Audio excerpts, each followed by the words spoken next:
This week on the O The Anthem podcast, we're recording early for secret reasons that we'll get into immediately. We also want to talk about the start of the MLB season with spring training right around the corner and pitchers and catchers reporting next week, as well as a potential postseason change to come. In the news, we talk about the New Hampshire primary, Trump meddling with his own Justice Department on the Roger Stone case, and tells military to investigate Lieutenant Colonel Vigman. A whole lot of stuff coming up right now on the podcast. You don't want to miss it. Stay tuned.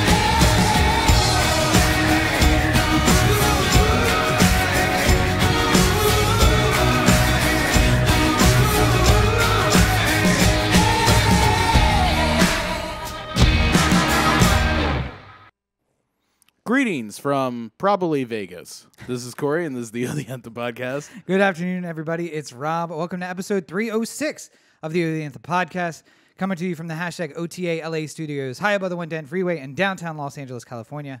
Thank you for joining us. Yes, indeed. Yes, so you are in Vegas right now, kind of, maybe, probably? Yeah, probably. Yeah. Yeah. I mean, if it's Tuesday, I might be on the way back from Vegas. Yes, or dead. I mean, always a possibility. With Vegas, you never know. Could Or be. maybe I just took my winnings and traveled elsewhere. Oh, yes. It's just like, I saw some, I think because I've been looking for Vegas hotels, they've been putting news stories in my feed. Yes, yeah. Where it's just like, man you wins Google. $1.7 million jackpot in Vegas. And I'm just like, ooh, that could help. Yeah. That could put us into the illustrious O The Anthem studios at 1000 Sunset. For a month or two. And then that's when the illustrious question comes up. You come rushing in the door. You say, "Hey, baby, I love you. Go pack your bags." Oh, my God, what happened? I hit it big in Vegas. You're never going to believe it. Well, all right, we can talk later. What should I pack for? The beach? Should I pack for the mountains? I don't care. I'm going to drop you off at the bus station. You get to decide. The differences between Rob and I. Yes. But yeah, so why are we recording early, Cory? What is the situation going on right now? So basically, you are going to be going to New York tomorrow? Yes, tomorrow night. Yeah. This time. Oh, damn it. I got to check in my flight, too. I'm going to do that at some point. I'll just be checking in my flight. Nobody's going to know because you're going to be on camera. Like Oh, right okay. now. Yeah. Well, that's fine. If I have to do that. So you'll be in New York. I am going to Vegas on Sunday because the Caps are playing the Golden Knights in Vegas, and I don't want to miss the opportunity. So, Well, this is the first time they've been out west this whole season, so it's good that you're actually, is not. So it turns out that shortly after I bought NHL 20 and was playing it a lot, I thought to myself, oh, I should double check when the Caps come out here, and realized that I missed both the Caps game versus the Kings and the Ducks because I was too busy playing the video game to pay attention to the real schedule. So, There's just something about that is fantastic that I just love. and of course, they won both those games. The Caps, who never win West Coast games ever, won the two games that I could have hypothetically gone to because I was completely free and available for them. Okay, yeah, sorry. Cory's the only one on camera because I don't want everyone to see me distracted. I got to set an alarm for myself. So you make sure you check into your flight. Make sure to check in. I don't remember where my alarm is.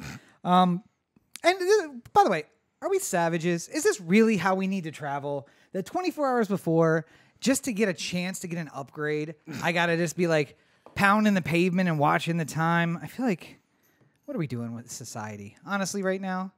Let's just all, where's the Hyperloop? Elon, where's the damn Hyperloop? I didn't even think about it in terms of getting a early check-in or something like that. I mean, like, I guess, like, you get into an earlier Check-in boarding. group. Yeah. Yeah. And so, like, your chances of getting bumped up are better the higher you are. And I would really like to get first class for my Oh, well, I mean, that would be great.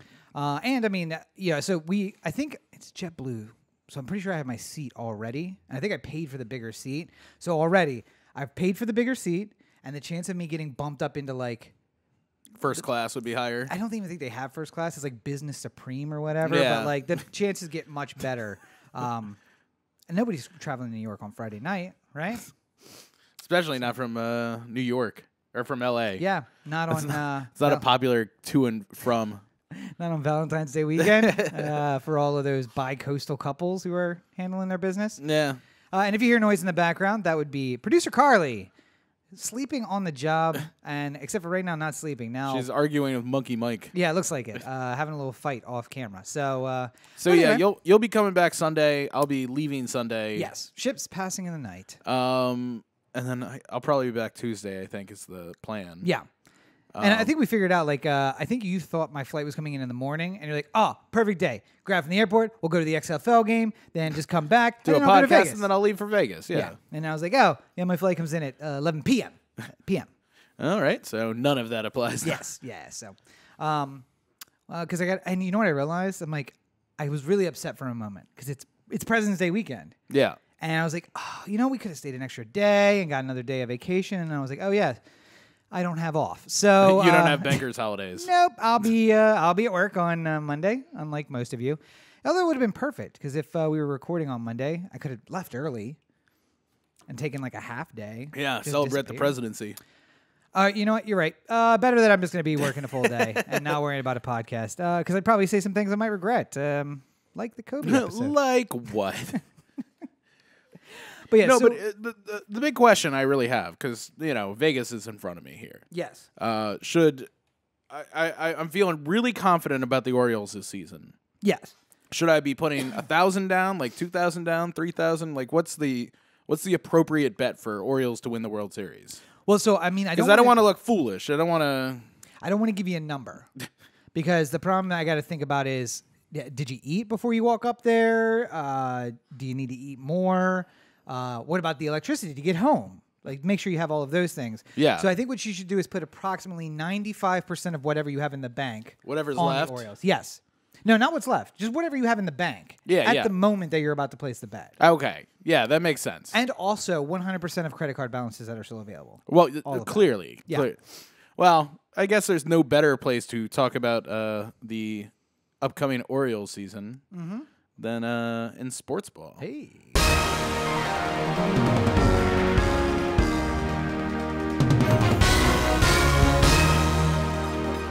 You notice how I started talking really slow to try and give you opportunity?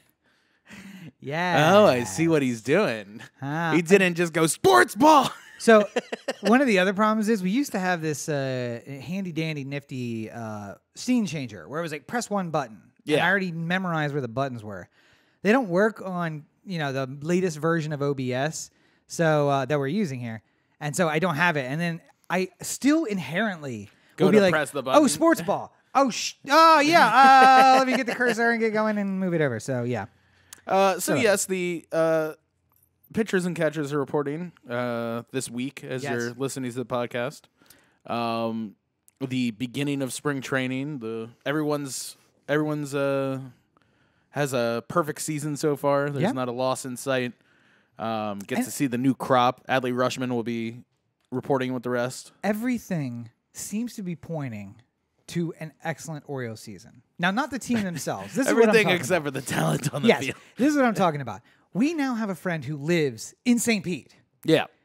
And as we've talked about on the podcast, we have both been to spring training before, but we've never been together. We've both seen many games at spring training. I've never seen the game at spring training. I mean, but you went to spring training. Yeah. I went to the stadium Yeah? right before the game was rained out. Oh. But I mean, you were there for a while, so I'm sure you saw another. Well, no, the same game I was going to go to was rained out as well.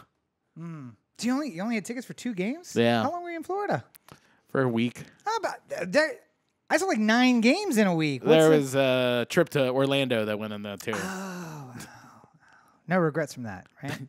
No regrets. It's all right. I'll see spring training at another time. So nonetheless, we now have a friend who lives in St. Pete, and that's not exactly Sarasota, but it's close enough. Commuter distance. Yeah.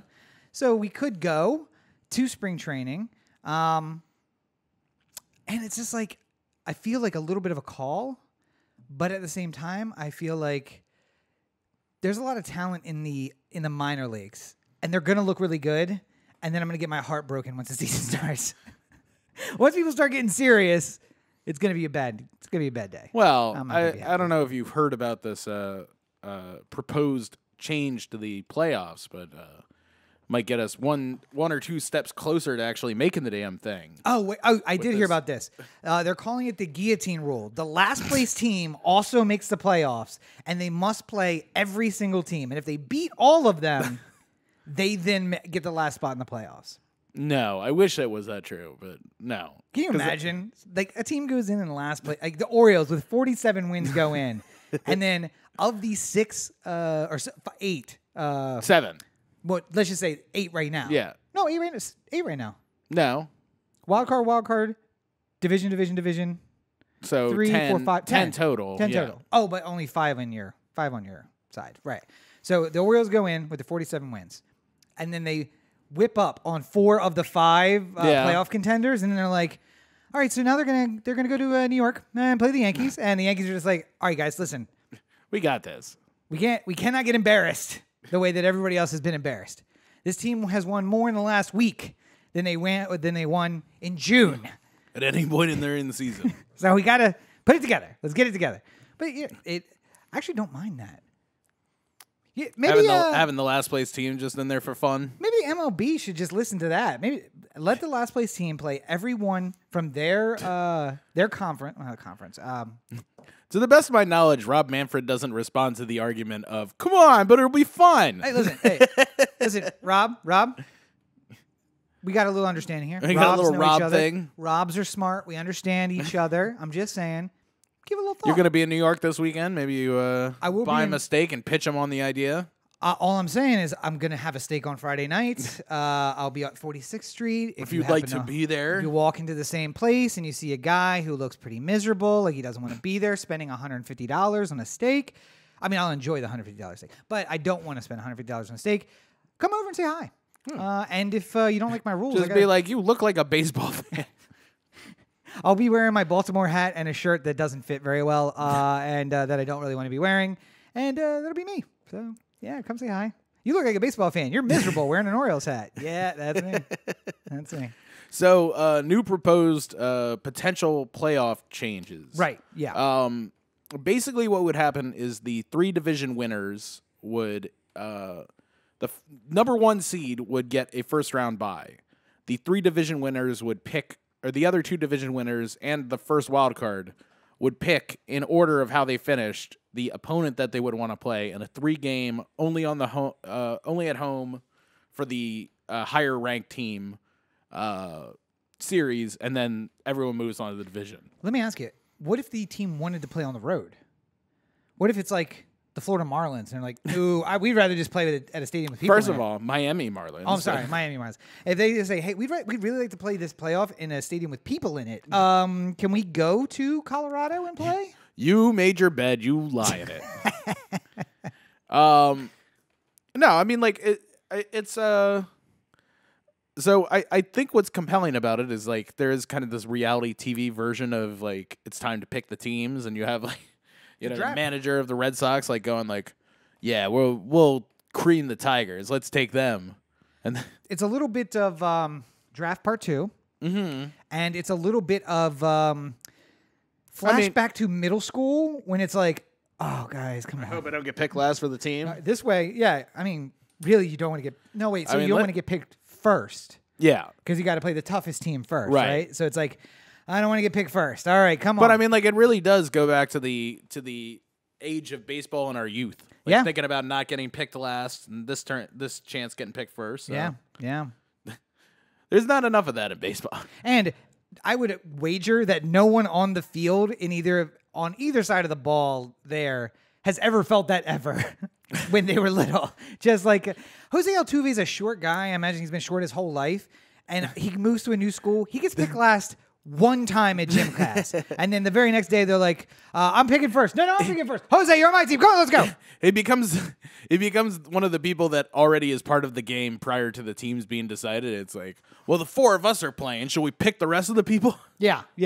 Well, and also it's got to be weird to have Jose on your team Because then you got to have the kid from the class below you. Yeah. And it takes him like 40 minutes to explain him the trash can thing before the kickball game. So they have to have a whole code working on it. It's weird. But a guy over at the jungle gym with binoculars. Yeah, you know, it's I wish we knew more kids because I would really like to do the Jose Altuve as a child. Maybe not even Jose Altuve. Whoever it was that benefited the most in that, just like as a child. And you see him like yelling at a little kid and teaching him how to bang a trash can. And I just see over the shoulder of the kickball batter, we zoom in and we just see a little face doing this. No binoculars, just doing this on top of the jungle gym. Like two toilet paper rolls.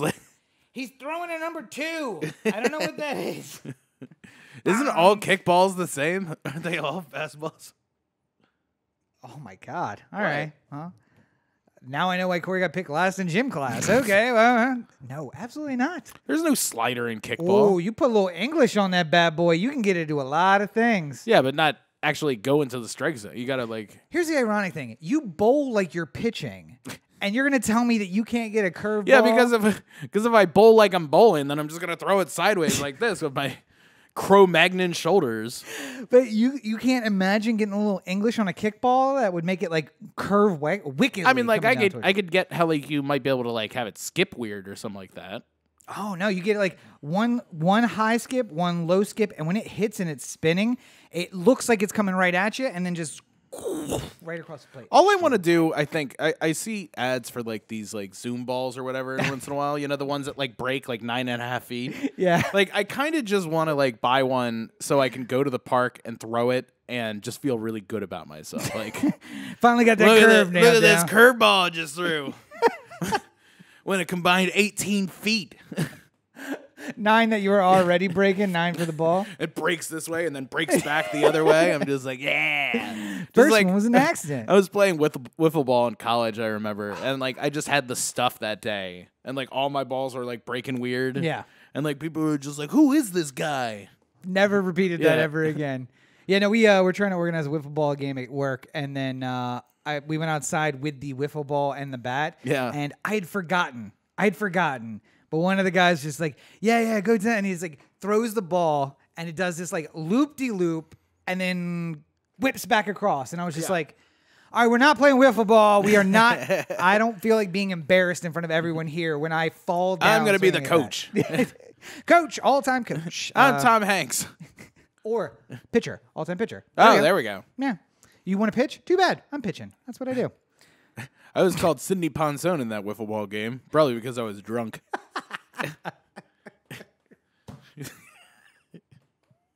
That is a deep pull. That's going way back. Oh, Sir Sidney Ponsoon. What was he? Jamaican royalty or something like that? I can't always forget. Wait, who? Sidney Ponzone? Yeah. No, he's Puerto Rican. No. He's not Puerto Rican? No.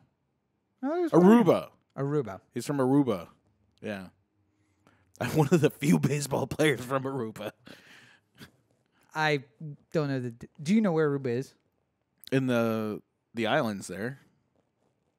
Right? It is. No. It's like, this quarter of the world, the islands. Yeah, it's in there somewhere. Well, I mean, like, to be fair, I'm not, like, great with, like, recognizing specific islands in the Caribbean there. Here's the fun thing. You said Jamaica. It's actually not too far from Jamaica. Okay. Well, there we go. Now, if only I could point out Jamaica the group. Do you not know where Jamaica is? No, I mean, like, I know, like, I could do the thing where, like, I could just show you on the map generally where it is, but the Caribbean is not, like, a strong suit of my, like, geographical knowledge. If you wanted me to, like, name countries in Europe, I got that all day. Oh, the white part of the world. I get it. No, I see where your focus was. Okay. Listen. Or Asia or Africa to an extent. Where the slave traders came from, I know really well. Where they picked them up, I kind of know. Wherever the colonies traveled, I know. You went nations' capitals conquered by the Nazis. This is a specific thing that I know very well. Here we go. Seems like we're getting off sports ball. So I'd like to bring up one last thing. Because we didn't bring it up last night with the Mookie Betts trade. And I feel like it's important to... Last night? Oh, Monday night. Previous episode, yes. The last time we had recorded. Yes. A couple days ago to us. The Red Sox traded Mookie Betts. And there are some fans who are very upset because it is following an eerily similar pattern that happened before. So let me pull it up here. Red Sox championships. Ready? Yeah. 1903, 1912, 1915, 1916, 1918. 5 championships. Wow. Right That's there, a lot. right? Yeah. And then Wait, and 4 in the teen years, right? I think they had some before they were like officially like a team as well. Yeah. Yeah. That But no, so prior to the 1903, 1903. but then you skip forward and it's like 12, 15, 16. Yeah, but of the next century. Oh, right. Okay. So what had happened was in 1918, the Red Sox owner was tired of paying Babe Ruth so much. So he traded him, and for the cash that he got back, he funded a Broadway play, No No Nanette. I was didn't he sell him? That's really what it Yeah. was a trade, but he sold him. Right. Well, I mean, like, it was a trade for money. Anywho, from that point up until 2004, the Red Sox did not win a single World Series championship, even being so prolific early in the century, winning 5 of them in the first 18 years. And losing spectacularly a couple of times. And throughout this entire 86-year misery, of which we were around for 20 of it, we just kept thinking about like these poor Red Sox fans and like, you know, like how everything always goes wrong for them. Like you felt sorry for them because they were so hopeless. Oh, how foolish we were. And they finally managed to turn it around. They have this amazing series in 2004 where they finally am able to beat the Yankees. 2 strikes away. Move on to the World Series, and they win it in a sweep in St. Louis. And then they go on to win 4 more championships, finishing with the one in 2018. Wait, so 04. Their most recent. 04, 07. 13 and 18. So not exactly the same as the ones so before. They won 4 total. 4 out of the first 18 years. Yeah, gotcha. As opposed to 5 in the first. Yeah.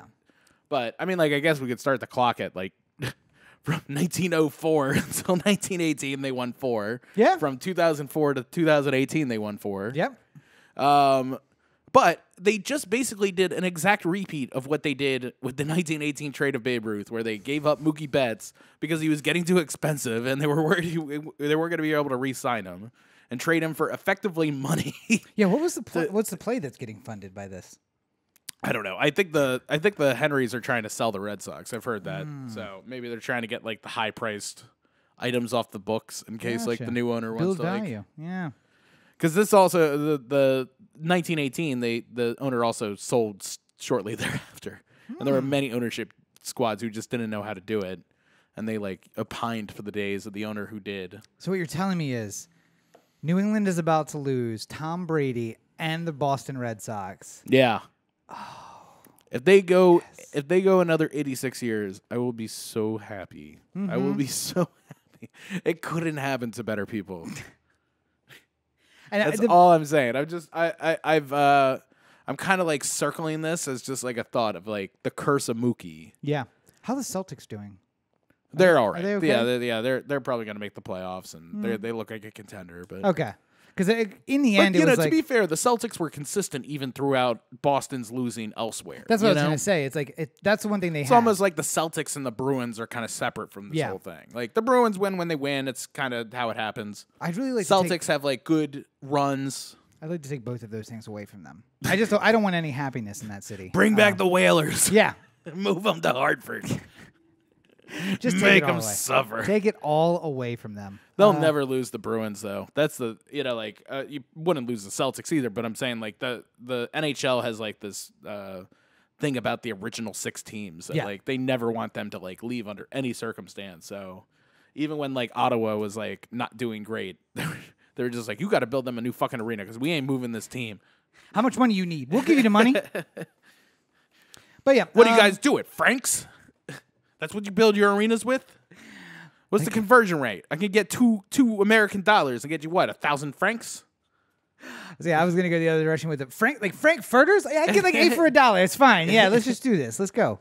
I know the CEO of Oscar Mayer. I'll call him up right now. Hey, Oscar Mayer. Got a business proposition for you. But yeah, so let's pray that and maybe Babe Ruth was traded to what team? The Yankees. And they went on the most prolific win streak. Yeah. Of the 2000s. I don't want it to happen to the Dodgers, though. They'll become so insufferable. Yeah, but then we'd be here, and eventually the prices will go down because people won't care anymore. Yeah, it'll be like the Yankee division round series games where it's like nobody shows up. And the tickets are cheap, and you can get in the door for like $25, and it'll be great.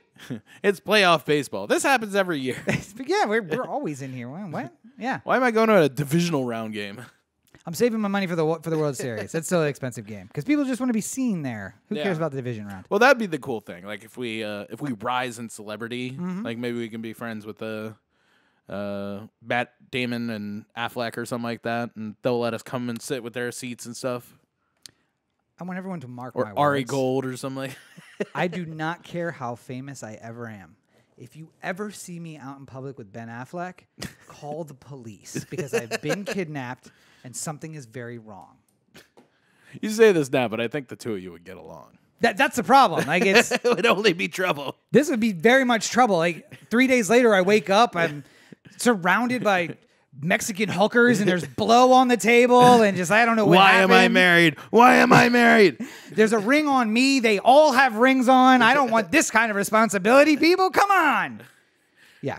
I'm trying to marry all 8 of you. We're just both miserable people who hate life, so I don't really want to be wrapped around that. Either that, or it turns into an episode of 13 Reasons Why, and that's not really going to help either. So, but yeah. Anyway, so go enjoy the Golden Knights.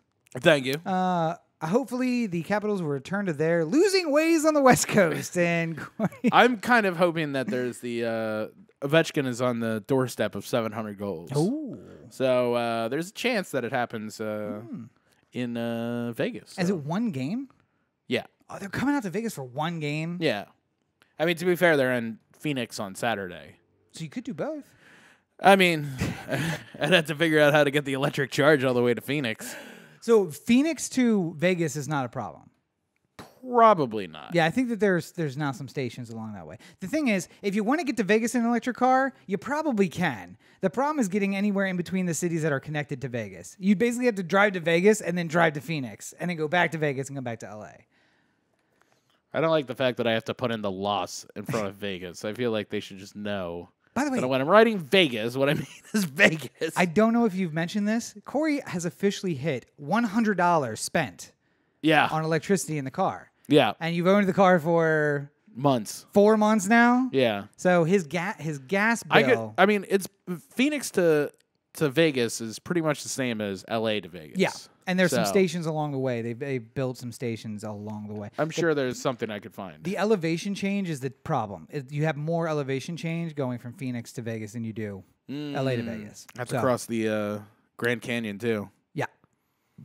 But maybe I could go just stop there on my way. Maybe they have a charging station. At the Grand Canyon? Yeah. If you got to stop for an hour or two. Yeah, you know. Also taking the site. Go look at a ditch. See, I say some pretty controversial things, but then you just go to the heart of what is American. It's like, Kobe, who cares? But people outside LA don't care about Kobe. And you're just like, Grand Canyon, big ditch. Every American is just like, burn him! No! It's all right. It's how I keep myself original. Having hot takes like that from time to time. All right, well, that's sports ball.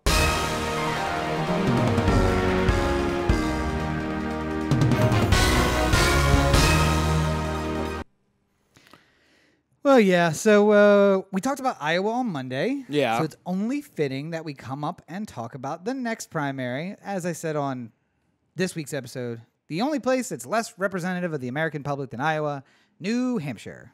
Actually, I can think of one place that's less representative of the American public. Where's that? Anchor.fm/O The Anthem. Because I don't know if you know this, but there's like 300 million people or something like that who live in America. Sure, yeah. Not nearly 300 million people have visited Anchor.fm/O The Anthem. Are you sure? I'm pretty sure. I was looking at our numbers. By the way, I was looking at our numbers just as a aside. Yeah. Anchor seems to have them way down as opposed to FeedBurner, where we still where it still processes through, you know? Yeah, well, I mean, because people don't have to listen. I wonder if that's Anchor-only people or something like that. No, and I suspect that it is, because I said the same thing. I think that more people are listening to podcast episodes than Anchor wants you to go to Anchor, Yeah. which is great. And they should, because it's a fantastic platform. You can get the idea to make your own podcast. You can listen to all the podcasts you can find anywhere. And then you know what? You flip right over and you're listening to Spotify music. Yeah. But I think that they're driving traffic to Anchor. And so you're really just seeing your Anchor listeners. Or maybe it's Anchor and Spotify people or something like that. Well, yeah, I mean, that Anchor really is just Spotify. So Yeah. But yeah, and listen, if you are looking more for a visual medium, because we of course do the podcast in video every single week, you can find that at youtube.com/O The Anthem. YouTube is the place for video on the internet, just like Anchor is the place for audio. Mm-hmm. So go check out youtube.com/O The Anthem, and you can get video of every episode. Yep. So the New Hampshire primary happened Yes. on Tuesday. Now, wait, Super Tuesday is not till March, right? We got 2 weeks It's break. like March 2nd, Yeah. I think. So we Yeah. have 2 weeks off in between when you guys are listening to this, and then 1 week off, and then bam. Well, because we have South Carolina coming up, too. That's Tuesday. Yeah. So when you're listening to this, it's South Carolina, And then Nevada after that? and then Nevada's like a Thursday. Or are they like the same week or They're the something like same that? week, and Yeah. then I think Super Tuesday's a week after that. So I'm in front of a computer. I'm sure it has a calendar. Let me see. results for New Hampshire. Yes. Bernie Sanders, the winner, with 25.7% of the vote. Winner. Pete Buttigieg with 24.4% in second place. Amy Klobuchar, 19.8% in third. The Klobuchar is happening. Woo! Elizabeth Warren, a disappointing fourth at 9.2%. Wow, Joe Biden wow. at 8.4%. And Steyer following up with 3.8%. In addition, Andrew Yang and who's the other one? Michael Bennett Yes. have both dropped out. DNF. Yeah. That's what we say in racing terms. DNF. Started the race, did not finish. But, I mean, like Andrew Yang, despite not wanting to be president at all, got 2.8% of the vote. So that's not nothing. How did Michael Bloomberg do? He is not on the ballot in New Hampshire. He's not on the ballot until Super Tuesday. Oh, So he is not in South Carolina. He's not in Nevada. It doesn't start for him until, because he got in so late. He Yeah. missed the early To be fair, states. I don't think he's anywhere except for New York, and he's just dumping TV ads. He's everywhere. definitely in California. I saw him on my ballot. No, I mean he's not actually physically in a state. Oh, yeah. anywhere He's but just in New a York. studio somewhere just projecting ads out too. Just dumping ads everywhere that he possibly can, and that is all. And then, of course, so New Hampshire separates its delegates. So with the way that this worked, this is weird. Buttigieg has one. Oh, this is total. This is full delegates. Total delegates. Yeah. I 9 was and gonna say. 9 is how they divided up New Hampshire. Yeah. And as well as Amy getting a few as well. So right now, Pete is one up on Bernie in total, with South Carolina coming up, which is Joe Biden's firewall. Let's see how much that really makes a difference in his total. I don't think he can stay in if he doesn't win South Carolina. And that's the thing. I think, and it can't be second place. Like it can't be, unless you're doing. If you did what Bernie and Buttigieg just did here, where it was like 25.7 to 24.8 or something like that, then I can get you saying that, like, I held strong there and stuff like that. But God, the math is just not working for you up until this point. No. And if the argument is I'm the most electable guy and nobody is electing you, then you don't become a very electable guy. Yeah, hard to continue to make that argument when you can't finish in the top 3 anywhere. Yeah. But that doesn't mean anything because it doesn't.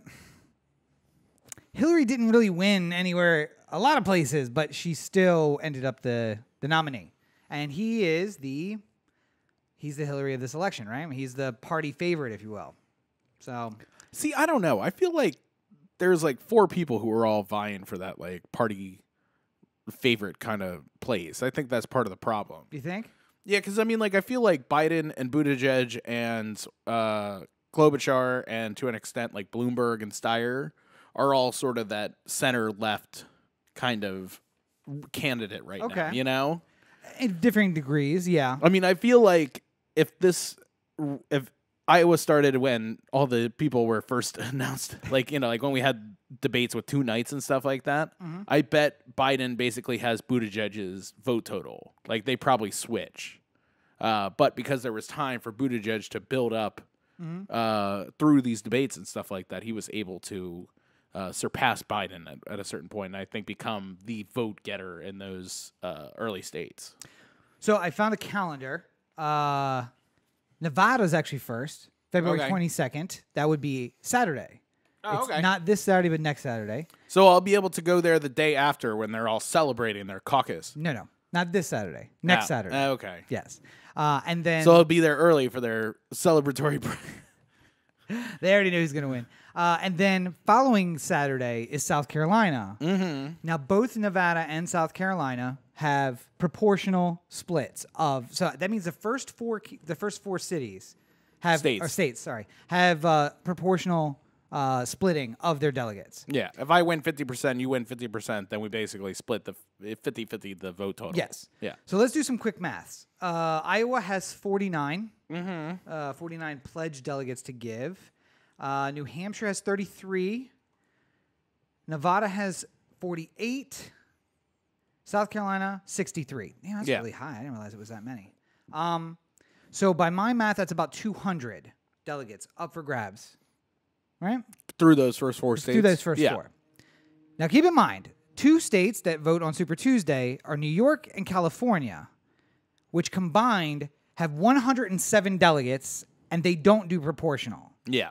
So one thing to keep in mind is that the reason we keep stressing Super Tuesday and I think it's more. I think you're thinking of the, that's Electoral College. Yes, that is all they have in because the super delegates too. Yeah.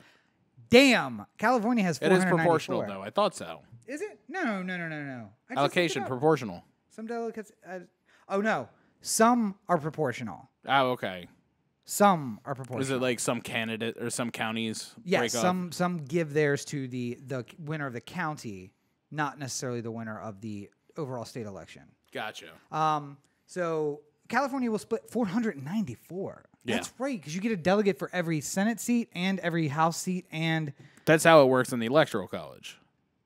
Oh, you're fucking right. Yeah, that's why it's only 54 Yeah. in the Electoral College. How do they do delegates? They just give them delegates? I mean, it sounds right. If you got 48 in Nevada, That it's got to be like 500. yeah, it's got to be 10 times the amount Yeah. in California, you know? All right, and you know what? New York doesn't. I thought New York bumped theirs up to Super Tuesday too, but they don't. New York is late. Like back with Maryland on that last that second Super Tuesday on that day, loser right? Super Tuesday. Yeah, April 28th. So Alabama, American Samoa, Arkansas, California, Colorado, Democrats abroad, which is the anyone who's not expats. currently in America. Maine, Massachusetts, Minnesota, North Carolina, Oklahoma, Tennessee, Texas. Oh, Texas, by the way, is going to be another. I bet you this is 450. 262? See, that doesn't make any sense to me. Yeah. Because they have equal electoral college proportionally to California. So why do they only have 262? No, they have less. They have 48. Texas has 48 electoral votes. California has 54. 55. 55. Which is going to change, by the way, a lot. Yeah. Well, I mean, there's going to be some states who lose some. Yeah, a lot of Hispanics in Texas, and if we count them. I don't know. Like, to me, this whole process is weird. It's just the type of thing I catch up on every single time we come around to it. Yeah, I know, and I feel like they change it every single time too. Yeah. Right? Like, oh, here we go. Presidential delegate vote tracker. Where are we? So Pete's got 22. Bernie has 21. Elizabeth has 8. And see, this is nice and convenient. 494 up for grabs. Are they like super delegates? Maybe 79 are super delegates. So 79 super delegates are statewide. 415 are proportional. Okay. Whereas Iowa does a completely Proportional. Yeah. Based on, and so does New Hampshire, so does South Carolina. Texas, man, for some reason, it's got to have more than that. So Florida has 248 delegates. Yeah. Texas has 261. Does that make sense? Given the breakdown of those two states? Oh, man. Making me do. I feel like we're figuring this out on the fly. Illinois has 184, but I know that they have like 38 electoral votes. Let's see. Texas has 28.7 million people in it. I bet you Florida's right in that area. You think? Yeah. 21.3. So a few. Oh, no, wait. What was Texas? 28. So it's about a third smaller. Yeah, it's about 75% of the... Yeah. Yeah. Maybe that does make sense. So basically, though, Super Tuesday is where we hit 50% of the delegates. Wait, what? How does this make sense? 50% of delegates? Well, I can't California understand knocks this out a whole bunch of them. Yeah, I mean, I was going to say California is a lot. Having California be early for a change is refreshing because I feel like this whole race will be settled on Super Tuesday now. Like, because at that point, say Bernie wins California and like romps California like he's sort of expected to do, then how do you catch up with him at that point? Yeah. He could be 100 votes ahead just after Super Tuesday. Oh, okay. I understand this graph now. You need 1991 to lock in the nomination. Right. The line here is 50% of the delegates that are available to be taken right now. Okay. So right now, 51 delegates is half. And we have 22-21 being the biggest of the split. So that's 43. Yeah. And the remainder goes to everybody else. Joe Biden bringing up with 6 at the back. So right when we go into Super Tuesday, there are 104 is 50%. So that's 208 available. Mm-hmm. At the end of Super Tuesday, half is 766. That means that the full amount is 1,400, 1,500, and 32. Yeah. That is a big day. Yeah. And then, like a little bit later, you have April 28th in Maryland and New York, and it's already basically over. I never felt like my vote mattered in Maryland at all because it was so late in the process. It just doesn't have the same sort of like heft as again, Nevada. even if they Bernie and Pete continue to split the votes going into Super Tuesday, and they each have approximately 50. Yeah. Then coming out of Super Tuesday, Warren is not out of it. Biden is not out of it, although I think he's probably out of the race by that point. No one's out of it. Because going from 104 to 766 being 50%, you can make up a lot of ground. Yeah. People have to really figure out their shit in the next 2 weeks, basically. That's how it works. And by the way, some people are voting in California right now. We have the early voting. Centers. Yeah, you can do, and you can mail in your vote at any time now. Yeah. So I don't understand though. Like, why would you? Unless you're voting for like Bernie or Pete, maybe. Mm-hmm. Like, I don't know. I just always wanted to like hold off on that until the last possible minute, just because what if something happens? All right. I mean, you were talking about how you wanted to vote for Ted Cruz the entire time last time around, but you wanted to make sure he was still in the race by the time he got there. Yeah, I don't want to throw it away. I don't want to throw away my Ted Cruz vote. Yeah. But here's the messed up thing about the math is Tuesday means a lot or it could mean absolutely nothing. They could divide up those 1,400 available votes amongst 3 or 4 people, and it means nothing. We're headed on down to the south. We do a swing through the southwest after that. So who knows? But by the way, somebody, friend of the show, Roberto, brought this up. He's apparently a Pete Day one. Wonder where you got that from. Part of me wants Pete to win. Mm-hmm. Solely so I can refer back to, what is this, episode 306? Yeah. Back to what's got to be episode 180, maybe? Maybe a little later than that. 200? Are you talking about like at the end of the Obama presidency? Yeah. When I said, listen, don't sleep on him. There's this guy, he's a mayor in Indiana, and I think he's got legs. I said mayor? Yes. There's no way he could run. Maybe he needs to run for governor for Mike Pence's spot. Gonna have to get past de Blasio and Garcetti first. Oh, I think that is probably the conversation we had. Probably. Yeah. And what about Biden? What about Bernie? Hillary might run again. Well, we probably also talked about how Garcetti isn't even a good candidate for governor. Yeah. Because like the Southern California does not do well in statewide elections in California. I think that is exactly what we talked about. Yeah, and probably said like really, if you're Garcetti, you might as well jump the line and just go for president. Yeah. And then we probably had the same sort of thing about Pete, where we were just like, well, I mean, there's no chance he wins governorship, so maybe. But if you can't win governor of go for Indiana, it. can you win? Raise your profile and then go back and run for governor. Okay, maybe that then. Yeah. Yeah. And to be fair, he's winning the conservative votes. Not conservative. He's winning the Democratic conservative votes, the centrist votes. The Clinton types. Without Pete, I think Biden might be leading Bernie at this point. Because I think there's a measure of Pete is, in a way, a younger, better put together Biden. Well, that's one of the things I find so interesting about Iowa. I mean, the voting of it is not that interesting because it's a lot of super white people. But I mean, as far as an exercise, it's kind of interesting because you get a lot of second choices. Yeah. Because if you go to, the gym and you have a 15% viability threshold and you're there to support Biden and you don't get viability, then they say, go find another group. Mm-hmm. So who your second choice is, or third choice in some cases, is very important. So it's kind of interesting to always see, usually around this time is where the negative campaigning really starts. Yeah. Because it's not so much about being, polite enough to be somebody's second choice. So, as soon as you pass Nevada, it's pretty much over with the caucuses. Yeah, so. Those caucus states wrap up and things start to get a little negative. Get a little heated. Yeah. What was I going to say?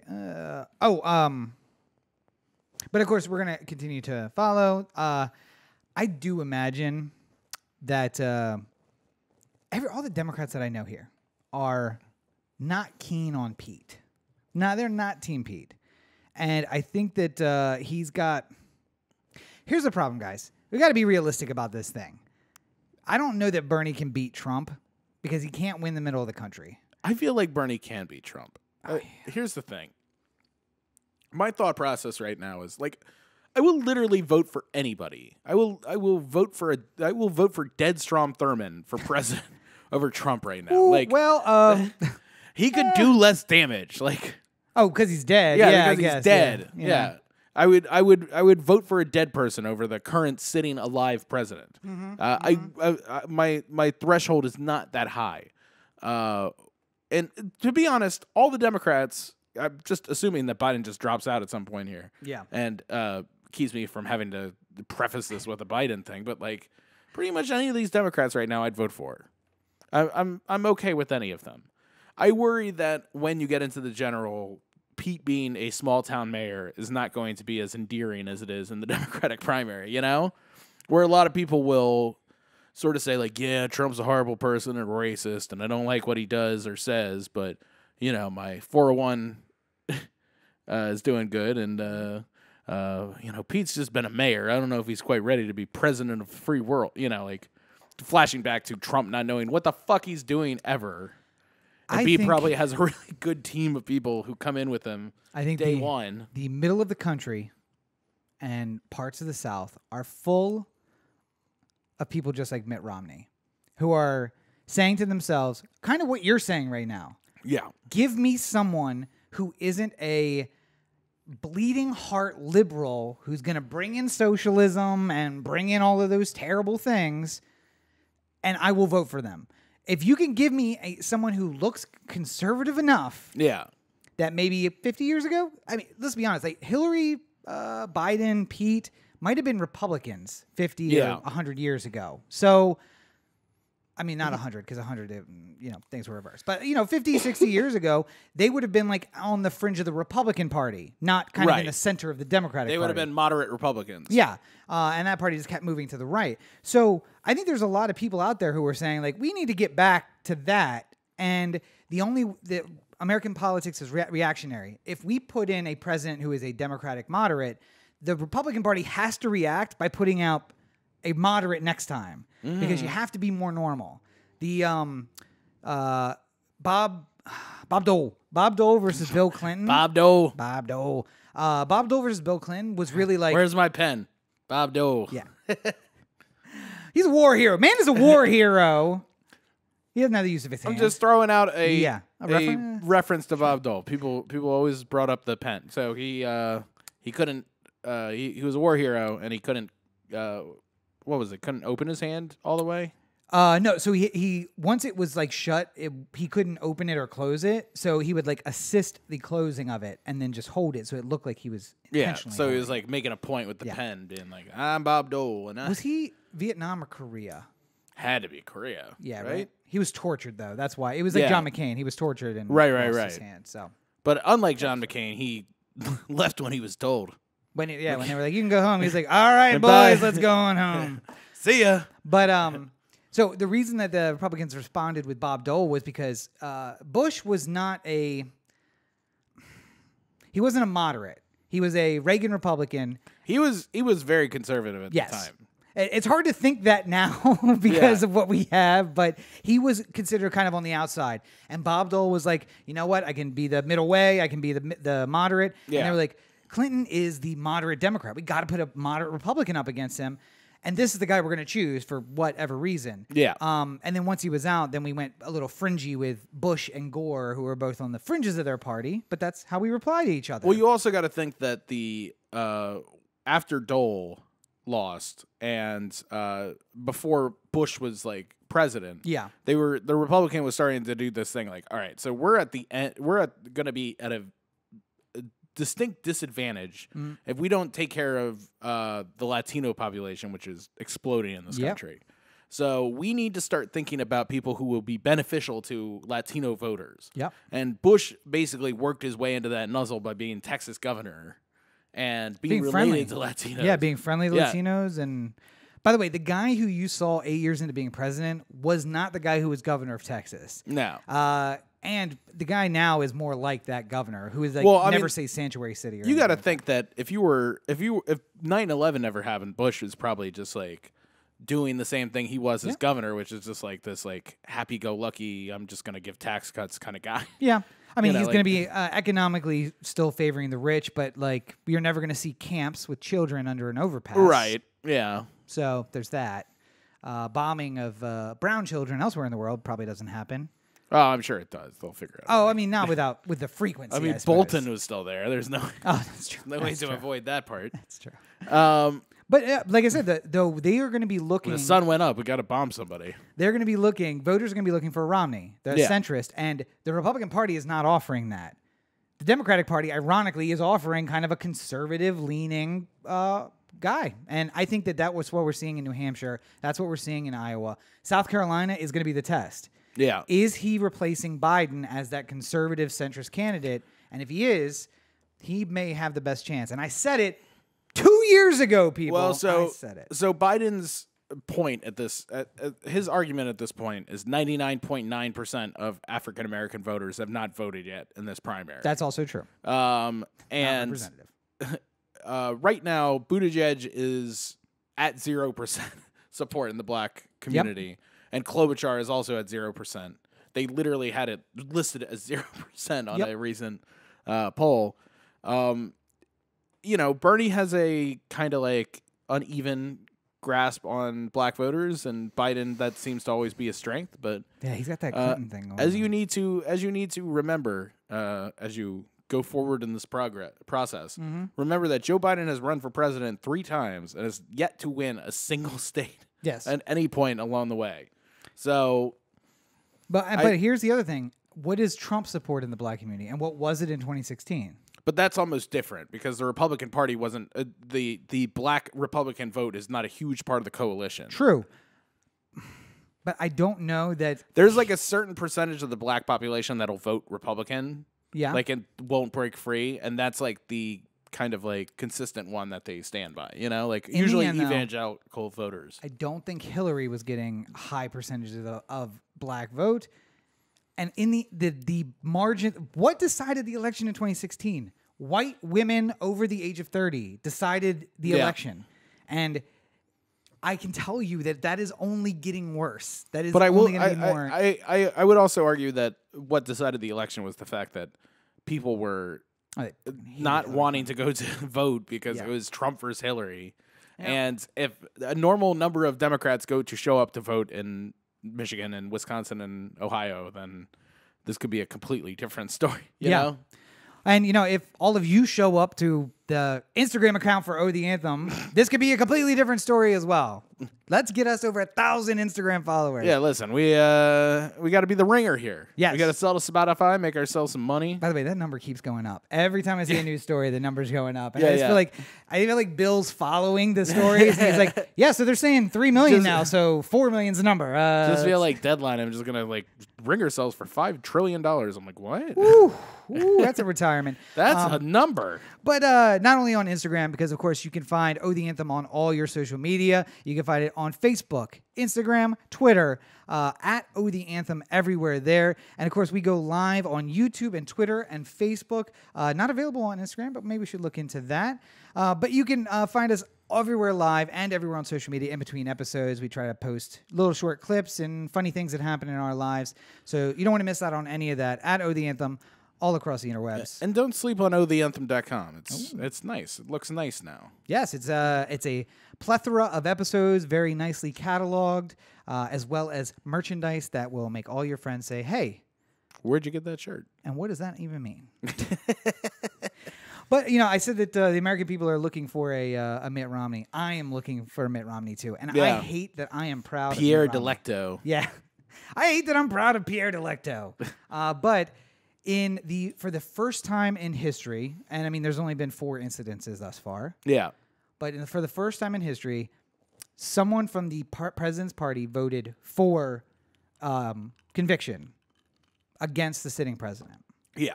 And of course, that one vote was Mitt Romney. We kind on of only one of the charges, though. Only one, and that's fine though. One charge is all it takes, man. We can charge him with 9. If we get him with 1, he's out. Susan Collins came out the week before and said that she wanted witnesses. Yeah, I voted for witnesses, and then voted against the removal. But without the witnesses, I don't think we've reached the high bar necessary to remove the president. Yeah, which seems on the surface to be a logical argument. I mean, like, you know, the thing that's amazing to me is that I understand how these sitting Republican senators are worried that if they vote against Trump, that they're going to have their Republican cards taken away. Yeah. They're going to be primaried by somebody named like Jasper or something like that. He's just like, wasn't this country so much better when it was only Native Americans and settlers? No, I mean, or they'll get primaried by somebody named Andy, who looks like a logger. Who was a doctor at one point. Apparently. Wayne, come back for us, please. Please, Wayne. Please, Wayne. Wayne Gilchrist is like 90 years old. He's like, who are these guys who are still asking me to run? I would love it if he's just listening to the podcast. He's just like, there's still a demand. Somebody send Wayne Gilchrist a clip of this. He gets out of his chair, takes off his leisure suit, and puts on his business suit. He's like, ready to take on the day. It's time. It's not too late to get in this primary, is it? Honestly, everybody, if he went out and said, everybody write me in, I think people would just write him in. Like, all right, what spellings are we going to accept of Gilchrist? Because I don't know if everybody here can spell that. But Wayne, run. Just put run, Wayne, run on the line. Is this a 90s reunion? Because I feel like a fountain of Wayne. Ooh, another deep pull that half the people won't understand. By the way, also, I'm realizing that if they don't get the Fountains of Wayne reference, they probably don't even know who Wayne Gilchrist is. Probably not. So it works out for both of them. There was once a God amongst men. Both those people. There was once a man serving in Congress who really had the people's interest at heart. And then the Tea Party came. I can't wait until the day where we read the biography of Wayne Gilchrist and figure out he was just as awful as everybody. I mean, really, we probably should. But listen, my dad is very familiar with him. He's been at my house before. Whether or not I was also a Republican at the time when I was like hanging out with him, so maybe I was like fully supportive because but there's no way he's worse than Andy. That's and there's no Democrat that's going to win that district except for maybe me. But no, definitely not me. Not me. Too liberal. I mean, Andy's basically the real life version of Hitler from Jojo Rabbit. I mean, yeah, kind of. Just like a cartoon character version of it. He and I are about as opposite as we could get. We're literally just on the opposite side of the spectrum for each other. Yeah. I vocally say guillotines, but he's thinking guillotines all the time. But just for the poor, the ones that bother him at his office and I'm just ask thinking, for things. I'm thinking guillotines for the rich. See, we're just like, oh, you know what? In the forest, there's always a diode. Anywho, the funniest thing about this whole Mitt Romney thing is that he was uninvited to CPAC because he voted against the president. It's not like it was like 30 years ago. One of our most recent Republican nominees for president is not invited to the Conservative Political Action Committee. Yes. A banquet or whatever. Yeah. Event where all the most important Republicans gather because he voted against the president in a show of strength. By the way, 2012 candidate for president who then did what you're supposed to do and just disappeared for a while. Yeah. And then came back and resoundingly won his home state, which is not his home state, but his home state Senate seat against someone who is immensely popular in the state. And then you get disinvited because of a vote in the Senate. Like, right. I don't know where our country's going. Don't make me defend Mitt Romney. Come on. What I will say is that I like that Mitt Romney has basically taken the place of McCain in this whole thing. Because I imagine if McCain was alive, we've talked to McCain many times before. We have disagreements on the man. But we both agree that from time to time, despite your political ideology being different from his, he would do things that were best for the country as opposed to party. No, I prefer my politicians to do that more of the time. Most of the time. I know, but I'm saying I like will take it. Unlike Mitch McConnell, who doesn't give a shit what's good for the country. As opposed to McConnell, who will vote 100% of the time for the interest of the party. Yeah, yeah. It was nice that 5% of the time McCain would just be like, "Fuck you guys." First of all, don't discount. He will cast a vote against the party, but for lettuce, and that's really only because of his turtle tendencies. So, anyway. Oh, poor McConnell. He's like, wait, I'm not usually down for giving subsidies to anything, but this lettuce subsidy sounds delicious.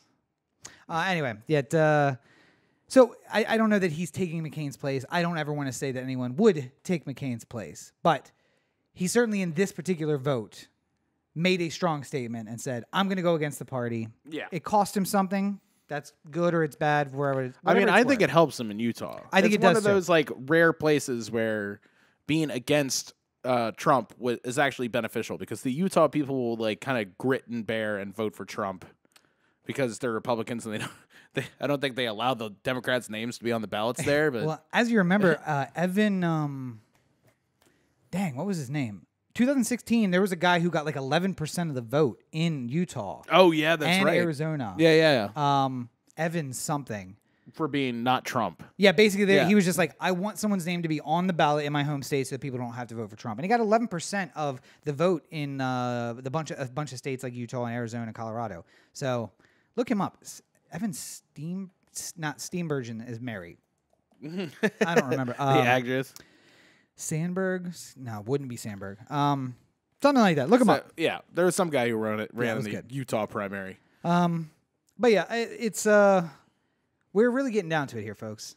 I feel like it's end times, and I'm also agreeing with Mitt Romney in that because he always talks about how it's the end times. But when I start agreeing with Mitt Romney, we have reached a point in our republic where to me, it's just amazing that nobody wants to hedge. Yep. I mean, like that's really the point. Like. You could have asked for witnesses just to hear them because Bolton's not going to not sell this book now because they decided they didn't want him to come testify. Yeah, no. And all the information that he would probably say on the stand is going to be in the book. So if the book gets released a month from now and we find out that like, Trump was like, selling girls into white slavery or something like that, then we're going to feel pretty dumb that we didn't ask for more witnesses. Yep. There's going to be people who show up to Susan Collins' door and go like, what the hell? She's like, well, how was I supposed to know there was going to be bad things in there? I'm just a little girl. I can't cast a vote. There's a mouse. Everyone get away from the mouse. You should all be watching my cartoon, or our cartoon president. Yeah. It's really, really good. It was really nice in the election year stuff, too, because they're focusing on some Democrats as well. Mm-hmm. Just a couple more quick Trump things before we get out of here. Okay, yeah, sure. Because lightning round it. Yeah, when the whole Mueller investigation ended, is when Trump basically went hard into the Ukraine. Yeah. And then we had a Ukraine investigation. And then literally the day after it ends, Trump is telling Barr to tell the Justice Department lawyers to go a little bit easier on Roger Stone, and a bunch of lawyers in the office quit because of it. I think 2 walked out of court. Yeah. They went in, they told the judge, we can no longer represent the federal government in this case, and left. Yeah. And in addition to that, he's apparently put in a tweet to tell the military to investigate Lieutenant Colonel Vigman, who testified against him in the House version of the impeachment trial here. To which I must say, this is... I don't know where you found this man so honorable. It's unbelievable. Like, here's the good news. Even if he wins in November, he's just going to keep giving us chances to impeach him. Like, the investigations will continue. They'll keep throwing charges up to the Senate. And eventually someone with a conscience, like I'd like to think Susan Collins has, is going to be like, listen, witnesses or not, enough's fucking enough. Come on. Like, how much do we have to have? I mean, I'll tell you this: if the Democrats were able to get their shit together enough to overturn the Senate, yeah, then I think there would be a much different conversation being had about keeping Trump in check. I think if they overturn the Senate and Collins still managed to have a job at the end of it, like she didn't lose one of those seats in the process, then. She'll be a much different person when she comes back to Washington that January. Yeah, it'll be strange. She's going to be going across the aisle, building coalitions with people. I think it's amazing the things that this president has done. All these new things the president has done since he was elected just a couple days ago. I mean, it's amazing. That whole first term was a dream, but the second one has been plagued with so much atrocity. Someone needs to hold him accountable. It's funny. I get, I think the person running against McConnell in Kentucky, like the lead Democrat who looks like she's going to win Kentucky, has like this national game going on to try and raise money because I see her ads from time to time.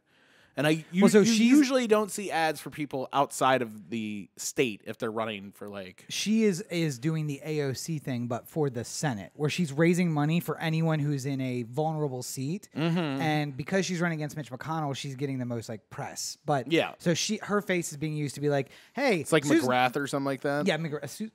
McGrath. Amy McGrath? Amy McGrath. But like Susan Collins decided to vote to acquit. Luckily... So-and-so up in Alaska. Right, Alaska? Yeah. Alaska? No, Collins is Maine. Maine. Up in Maine would have voted to convict. Why don't we throw some shekels her way? Let's get all of these people who have never been in government before into government. Yeah. Maine is such a fucking weird-ass state, too. They have an independent governor. Yep. They have an independent senator.